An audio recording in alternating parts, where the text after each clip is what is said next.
I'm going to show you one of the most basic knots there is. It's called a square knot. Looks kind of like a square, doesn't it? And it's used to splice two ropes together to make a longer rope. The brain dead simple way to tie a square knot is to form a loop, take the other end of the line, stick it through, around the back, and back through again. You can always tell if it's a proper square knot because the loops will slip by each other when you do this. This is a proper square knot. If the rope sizes are different, you should tie it sheet bend. Form a loop in the bigger rope, then come out of the hole, around the back side, and instead of going back through here like you would a square knot, tuck it back under itself. That's a sheet bend. Whenever you need to tie a loop in the end of a rope, you should use a knot that sailors have been using for centuries, if not thousands of years. It's called a bowline, and it's one of the most useful knots that you can ever tie. Make sure you loop on top, not beneath, because if you do that, your knot will fall apart. So that's the way to start your knot. Then remember the little Boy Scout saying.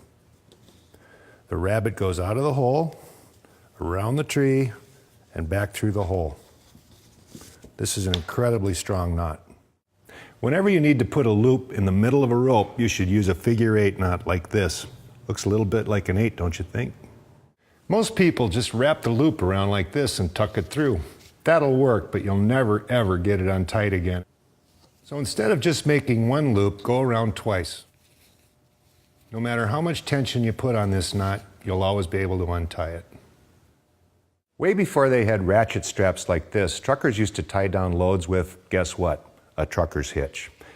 This is a very useful knot to know because you can put a tremendous amount of pressure on with an ordinary rope. Start by tying a figure-8 loop some distance from the end.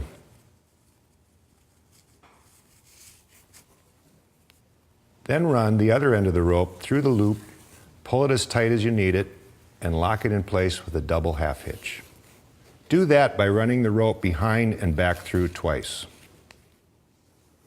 If it's a temporary trucker's hitch, send a loop through instead of the end of the rope. Then you can pull on the end and release it instantly.